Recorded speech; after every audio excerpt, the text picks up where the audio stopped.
जयते, कहां का सत्यमेव जयते। सुप्रीम कोर्ट के जजेस, हाई कोर्ट के जजेस जरूर इसको देखें और आत्मचिंतन करें कि भारत की न्याय प्रणाली कहां पहुंच गई है। भारत में टोटल 5 करोड़ केसेस तो वो हैं जो district court, high court, supreme court में है। इसका मतलब 5 करोड़ परिवार न्याय की आशा में बैठा हुआ है। ऑन एन एवरेज एक परिवार में 6 आदमी रख लीजिए, तो यानी 30 करोड़ लोग न्याय की आस लगाए बैठे हुए हैं।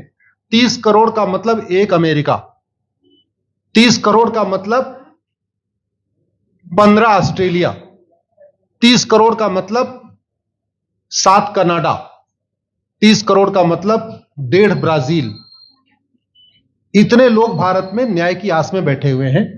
और ये 5 करोड़ केस तो वो हैं जो district court, high court, supreme court में है। इसके पैरेलल हमारे देश में एक और जुडिशियल सिस्टम है, उसको कहते हैं तहसीलदार, एसडीएम, एडीएम, डीएम, कमिश्नर, जहां पे चकबंदी के मुकदमे चलते हैं। वो इस 5 करोड़ में काउंटेड नहीं है। जो तहसीलदार के यहां मुकदमा होता है, एसडीएम के यहां मुकदमा होता है, एडीएम के यहां होता है, डीएम के यहां होता है, चकबंदी अधिकारी जिसको सीओ कहते हैं, डीडीसी कहते हैं, एसओसी कहते हैं, वो एक इसके पैरेलल में है। और 5 करोड़ मुकदमे वहां पे भी चल रहे हैं। इसका मैं लाइव एग्जांपल देना चाहूंगा भारत की ब्लैक जस्टिस सिस्टम का। 1985 में जौनपुर में एक 10 बीघे जमीन का मुकदमा शुरू हुआ था। अभी वो सबसे नीचे पायदान पे है, जिसको कहते हैं चकबंदी अधिकारी। 1985 में मुकदमा शुरू हुआ, 2023 आ गया, लगभग 37 साल बीत चुके। 37 साल में यह नहीं तय हो पाया कि असली विल कौन सी है। 2 लोगों ने क्लेम किया, वो कह रहे हैं मुझे विल मिली है, वो कह रहे हैं मुझे विल मिली है।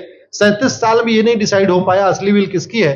अगर मान लीजिए आज डिसाइड हो जाए तो सीओ के बाद एसओसी, एसओसी के बाद डीडीसी, डीडीसी के बाद हाई कोर्ट, हाई कोर्ट के बाद सुप्रीम कोर्ट, यानी अभी 35 साल और लगेगा, 70 साल लगेगा। सेकंड जनरेशन मुकदमा लड़ रही है, ऑलरेडी सेकंड जनरेशन मुकदमा लड़ रही है। और इसी स्पीड से काम हुआ तो मुझे लगता है थर्ड जनरेशन आके मुकदमा तब जाके सुप्रीम कोर्ट पहुंचेगा। दूसरा एग्जांपल, एक ग्लेरिंग एग्जांपल आपको देता हूं। 1971 के वॉर में पाकिस्तान में बम फेंकने वाले, पाकिस्तान के फौजियों के बहुत सारे बैंकर तोड़ने वाले एक कर्नल कबोत्रा है, पंचकुला में रहते हैं। दुश्मनों के उन्होंने दांत तोड़ दिए। आज 2000 से उनके मकान पे किसी ने कब्जा किया हुआ है। 2023 आ चुका है, 23 साल में वो अपने मकान को नहीं छुड़ा पाए।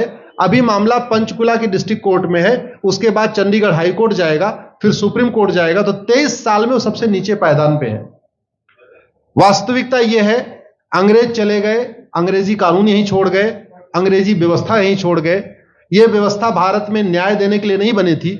यह जो न्यायिक जुडिशियल सिस्टम था भारत में जो बनाया गया, वो केवल और केवल भारत को लूटने बांटने के लिए बनाया गया था। चूंकि कानून वही चल रहा है, जुडिशियल सिस्टम वही चल रहा है, इवन हमारा ड्रेस भी वही चल रहा है। अंग्रेज काले कपड़े पहनते थे, हम भी काले कपड़े पहनते हैं। अंग्रेज जून के महीने में उनको गर्मी लगती थी तो 1 महीने छुट्टी करके इंग्लैंड चले जाते थे। आज भी हमारा हाई कोर्ट, सुप्रीम कोर्ट पूरे मई जून बंद रहता है। अंग्रेजों को क्रिसमस के टाइम में दिसंबर में छुट्टी मनाना जाना होता था, 1 महीने छुट्टी कर चले जाते थे। आज भी हमारी हाई कोर्ट, सुप्रीम कोर्ट दिसंबर में, क्रिसमस के टाइम में 15 दिन 20 दिन बंद हो जाती है। तो सोच वही है, किताबें वही है, व्यवस्था वही है, कानून वही है। तो स्वाभाविक सी बात है, जस्टिस होगा कहां से? जस्टिस कैसे होगा? हम 2023 में 1860 का इंडियन पिनल कोड लेके घूम रहे, 1861 का पुलिस एक्ट लेके घूम रहे, गवाहों के बयान 1872 के कानून से हो रहे। हमने सब कुछ वर्ल्ड क्लास कर लिया, लेकिन अपने जस्टिस सिस्टम को कंपेयर करने की कोशिश ही नहीं किया। जितने में एक एयरपोर्ट बनता है, एक एयरपोर्ट बनाने में 25,000 करोड़ की लागत आती है। अगर हमारी सरकारों ने एक एयरपोर्ट की कीमत जुडिशियल सिस्टम पे खर्च कर दिया होता तो हमारी न्यायिक व्यवस्था अच्छी हो गई होती। आज घटिया, चूंकि अकाउंटेबिलिटी नहीं है, जुडिशियल सिस्टम में कोई अकाउंटेबिलिटी नहीं है। किसी के साथ न्याय हो जाए, अन्याय हो जाए, कोई फर्क नहीं पड़ता। निर्दोष को जेल हो जाए, जज की कोई अकाउंटेबिलिटी नहीं। दोषी को बेल हो जाए, जज की कोई अकाउंटेबिलिटी नहीं। लाखों लाख लोग जेल में सड़ रहे हैं, लाखों धोखेबाज भ्रष्टाचारी बाहर घूम रहे हैं। मूल कारण है ब्लैक जस्टिस सिस्टम। आपने बहुत अच्छा, आपने इस पे वेब सीरीज बनाया है। और इस देश में world class airport, world class highway, world class shopping mall, सब कुछ वर्ल्ड क्लास बना लिया। इनफैक्ट अपना मोबाइल का डेटा सुरक्षित रखने के लिए हमारे सांसद, विधायक, जज आईफोन भी यूज करते हैं। अमेरिका का आईफोन यूज करते हैं हमारा डेटा सुरक्षित हो जाए, लेकिन भारत सुरक्षित हो जाए उसके लिए यह नहीं देखते कि जापान में कौन सा कानून है, अमेरिका में कौन सा कानून है, सिंगापुर में क्या अच्छा चल रहा है। कनाडा में रेंट का मामला एक डेट में खत्म होता है। सिंगापुर में अभी कुछ दिन पहले एक व्यक्ति के पास 900 ग्राम गांजा पाया गया, उसको फांसी हुई है। दोबारा वहां ड्रग स्मगलिंग होगी क्या? तो भारत में चाहे वो ड्रग स्मगलिंग है, माफिया राज है, ह्यूमन ट्रैफिकिंग है, इन सब के लिए हमारा जस्टिस सिस्टम जिम्मेदार है। कोई भी अपराध होता है उसमें दो पक्ष होता है, एक पीड़ित, एक अपराध करने वाला। जो पीड़ित होता है वो चाहता है जल्दी उसको न्याय मिल जाए, अपराध करने वाला चाहता है मुकदमा लंबा चले। भारत का न्यायिक सिस्टम अपराध करने वाले के साथ खड़ा है। बलात्कारी चाहता है उसका मुकदमा 30 साल चले और मुकदमा 30 साल चलता है। भू माफिया चाहता है कि गरीब की जमीन पे कब्जा कर ले, उसका मुकदमा 50 साल चले और आज की डेट में मुकदमा 50 साल चल रहा है। इसका मतलब वर्तमान न्यायिक सिस्टम बलात्कारी के पक्ष में है, भू माफिया के पक्ष में है, ड्रग स्मगलर के पक्ष में है, ह्यूमन ट्रैफिकर के पक्ष में है, नक्सलियों के पक्ष में है, माओवादियों के पक्ष में है, जो लोग देश विरोधी काम कर रहे हैं उनके पक्ष में है। 40 साल 50 साल के बाद किसी व्यक्ति ने मिलावट करके लोगों का स्वास्थ्य खराब कर दिया, उसको 50 साल के बाद सजा हो रही है। इस बीच उसने कम से कम पता नहीं कितने लोगों का और भी कर दिया। तो ये जो जस्टिस सिस्टम होता है दवा की तरीके काम करता है। जैसे दवा अच्छी होती है बीमारी तुरंत ठीक हो जाती है, अगर दवा घटिया होती है तो बीमारी बढ़ जाती है। दवा खाने के बाद शरीर एज इट इज नहीं रहता, या तो बीमारी ठीक होती है या तो बीमारी बढ़ती है। अगर कोई आदमी एक गांव में किसी के साथ कुछ गलत कर दे, उसको 6 महीने के अंदर सजा हो जाए, साल भर के अंदर हो जाए, दूसरा अपराध वहां नहीं होगा। लेकिन अगर उस व्यक्ति को पनिशमेंट नहीं मिला तो स्वाभाविक सी बात है उसने उसको और मोटिवेट कर दिया। कहते नहीं ऐसे बुखार है, तुरंत 2 गोली खाइए बुखार ठीक हो गया, लेकिन अगर आपने दवा नहीं खाई या गलत दवा खा लिया तो टाइफाइड होगा या निमोनिया होगा। दुर्भाग्यवश ये हमारा जस्टिस सिस्टम यही कर रहा है। आज की डेट में जितनी समस्याएं हैं, चाहे वो घूसखोरी है, जमाखोरी है, मिलावटखोरी है, कालाबाजारी है, नशा तस्करी है, मानव तस्करी है, सोना तस्करी है, ड्रग स्मगलिंग है, या नक्सलवाद है, या माओवाद है, या कट्टरवाद है, जो भी समस्याएं हैं, उसका एक बहुत बड़ा कारण यह है कि हमारा जस्टिस सिस्टम उसको टैकल नहीं कर पा रहा है, उसको पकड़ नहीं पा रहा है, और इसीलिए भारत में अराजकता है। मैं तो इतने जानता हूं, ऐसी कोई बीमारी नहीं जिसकी कोई दवाई नहीं, ऐसी कोई समस्या नहीं जिसका कोई समाधान नहीं। हम हर चीज के लिए बाहर से चीजें खरीदते हैं, तो हम ये क्यों नहीं देख रहे हैं कि आखिर चाइना का जस्टिस सिस्टम कैसा है, सिंगापुर का कैसा है, कनाडा का कैसा है, फ्रांस का कैसा है और अमेरिका का कैसा है। हम क्यों नहीं बेस्ट प्रैक्टिसेस उनकी अडॉप्ट कर लेते। दुनिया के कई देशों ने नार्को पॉलीग्राफ ब्रेन मैपिंग कानून बना दिया। मेरी बहन दीपिका नारायण बैठी हुई है, ये लगातार फॉल्स केसेस के खिलाफ, इनको मैं देखता रहता हूं, एक्टिव रहती है। एक कानून बन जाए नार्को पॉलीग्राफ ब्रेन मैपिंग और कंप्लेन पे अंडरटेकिंग ले लिया जाए कि जो कुछ मैं शिकायत कर रहा हूं इसके लिए मैं अपना नार्को पॉलीग्राफ ब्रेन मैपिंग कराने के लिए तैयार हूं, हजारों की संख्या में फेक केसेस खुद ही खत्म हो जाएंगे।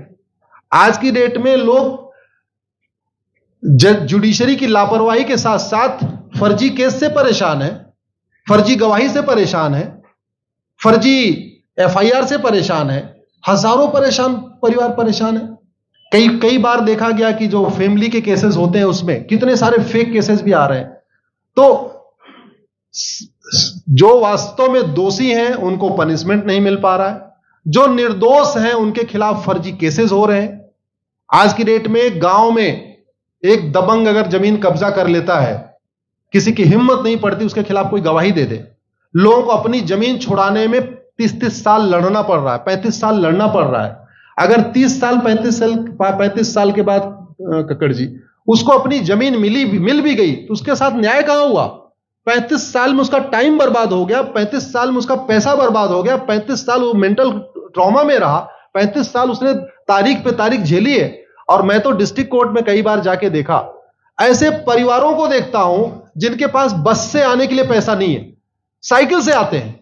ऐसे परिवारों को देखता हूं जो चाय नहीं पी सकते अपने पैसे से, बेचारे घर से रोटी बांध के और अचार लेके आते हैं, लेकिन वहां मजबूरी में वकील को पैसा देते हैं।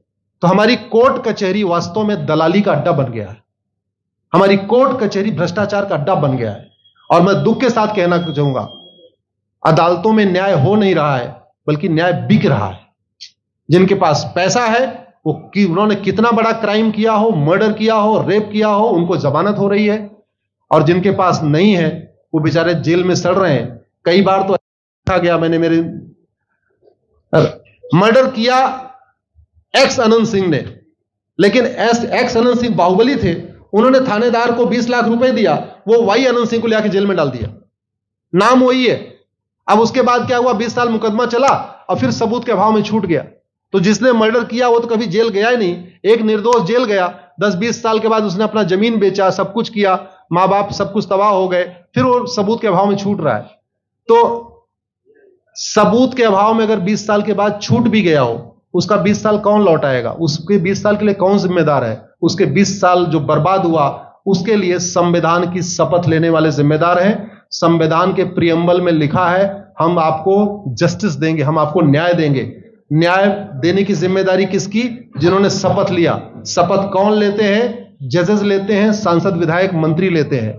तो आज की डेट में अगर लोगों को न्याय नहीं मिल रहा है, तो इसके लिए वही जिम्मेदार हैं जो संविधान की शपथ लेते हैं।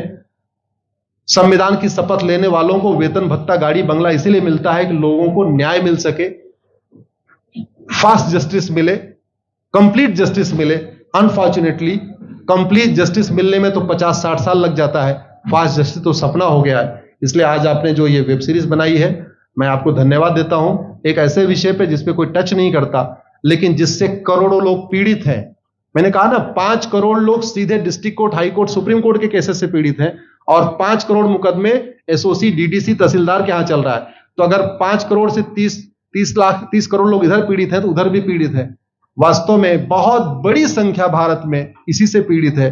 और अपराध, भ्रष्टाचार और जितनी भी अराजकता चल रही है, उसका मूल कारण भी यही है। जस्टिस सिस्टम अच्छा हो जाए, कानून सख्त हो जाए, कानून का खौफ पैदा हो जाए, न्यायपालिका का खौफ पैदा हो जाए, और ये थाने जो दलाली के अड्डे बन गए हैं, तहसील जो दलाली का अड्डा बन गया है, डिस्ट्रिक्ट कोर्ट जो कमीशन खोरी का अड्डा बन गया है, अगर इस पे कंट्रोल हो जाए, तो वास्तव में भारत में फिर से राम राज्य आ सकता है। अगर जुडिशियल सिस्टम अच्छा हो जाए, तो जो राम राज्य की कल्पना है, धर्म की जय हो, अधर्म का नाश हो, प्राणियों में सद्भावना हो, विश्व का कल्याण हो, मुझे लगता है उसको फिर से जीवित किया सकता है। आपने मुझे बुलाया कपिल जी, मैं आपको धन्यवाद देता हूं। और ये फिल्म बनाने के लिए, ये वेब सीरीज बनाने के लिए बहुत बहुत धन्यवाद देता रहता हूं। दीपिका जी लड़ती रहती हैं, इनको देखता रहता हूं।